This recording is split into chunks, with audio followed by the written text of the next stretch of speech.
Olá, gente, tudo bem? Eu sou a professora Glacielma Borges.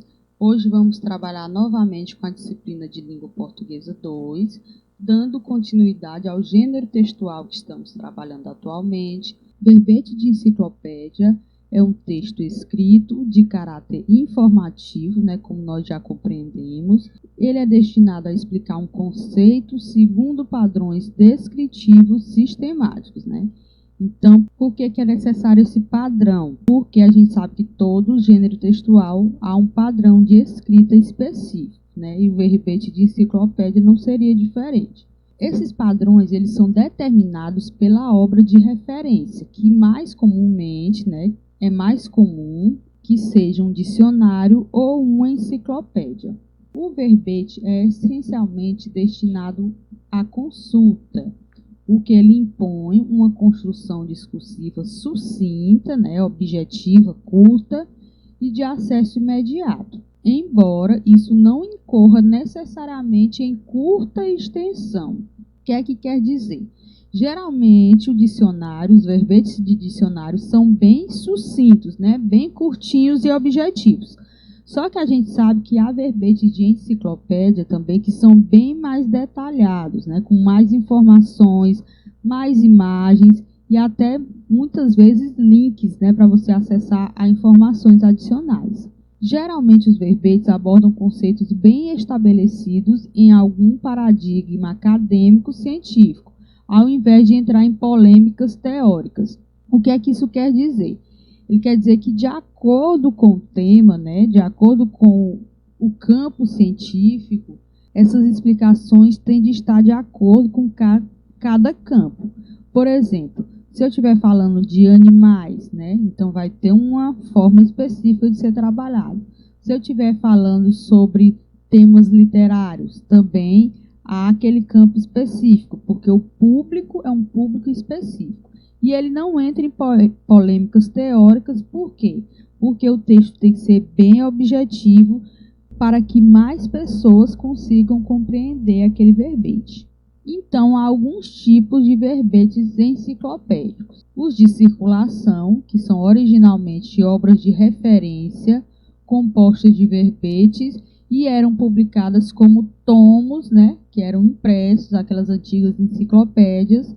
E atualmente esse formato tem sido largamente superado pela publicação digital, cujas vantagens refletem-se principalmente em sua estrutura, que tem uma maior liberdade para a sua estrutura. E também há os de interlocução, que desde a sua origem, o verbete como componente de uma obra de referência é predominantemente destinado a um leitor universal. O que isso quer dizer? Que qualquer pessoa que pesquisar determinado verbete vai conseguir compreender, ok? Ou a maior quantidade de pessoas possível. Por isso que o texto tem que ser bem claro e bem objetivo.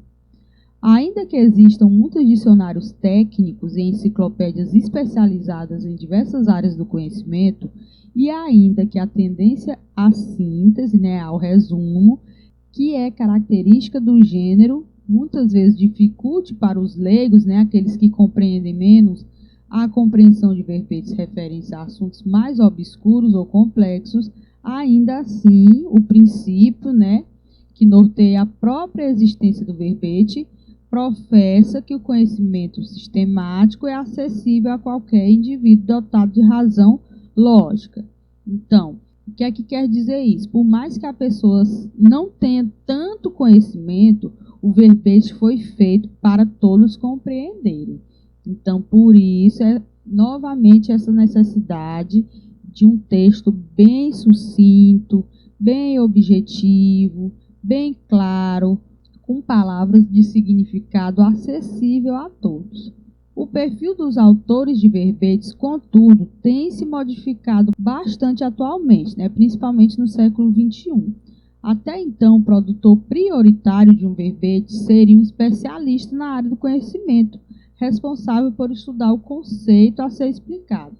Só que, lembrando que como o acesso a verbetes, às informações, está livre a todos, uma pessoa até mesmo leiga, que não tenha tanto um conhecimento específico acerca daqueles temas, pode também discorrer, pode pesquisar e também explicar acerca de um determinado tema, né? Contanto que seja baseado em informações claras, objetivas e também verdadeiras. Isso é bastante importante, ok?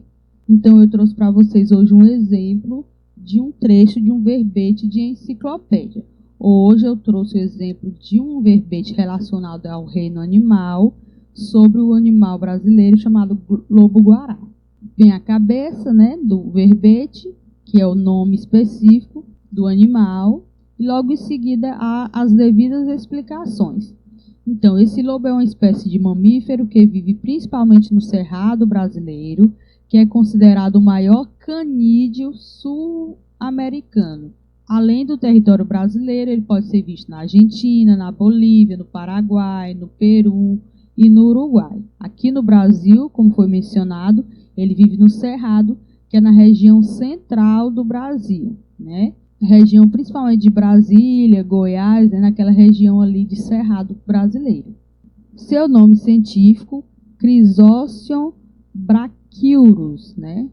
E apresenta parentesco com os cachorros domésticos e os lobos selvagens. As características gerais do lobo-guará têm pernas longas, né? Características físicas, orelhas grandes, pelos de cor laranja avermelhada em grande parte do corpo, pode atingir até 1 metro de altura e chega a pesar até 30 quilos. Apresenta uma região do dorso e das patas dianteiras e traseiras com pelos pretos. No pescoço do animal, no interior das suas orelhas e na cauda, os pelos são brancos. O lobo-guará é visto normalmente no fim do dia, caminhando elegantemente pelas áreas de campo. Não apresenta grandes riscos aos humanos, só atacando quando se sentem ameaçados, sendo esse comportamento muito raro. Então, observem, né, que aí há descrições bem detalhadas acerca do ambiente onde ele vive, nome científico, as características físicas desse animal e finalizando os hábitos desse animal, ok? Então, isso fica bem característico de um conhecimento relacionado a verbete enciclopédico. Por quê? Porque ele traz muitos detalhes a respeito desse animal, né? E a gente sabe que aí a gente percebe que foi feita uma pesquisa minuciosa, né, bem observadora acerca desse animal. Então, aqui, para finalizar, eu trouxe a imagem do lobo-guará para vocês observarem, né? Para quem não conhece, atualmente ele foi bem divulgado aí na mídia por ser um animal que está registrado, né, impresso na nota de R$200, que é a nova cédula brasileira. Então, aí está a imagem do animal, ok? Então, por hoje é só. Até a próxima.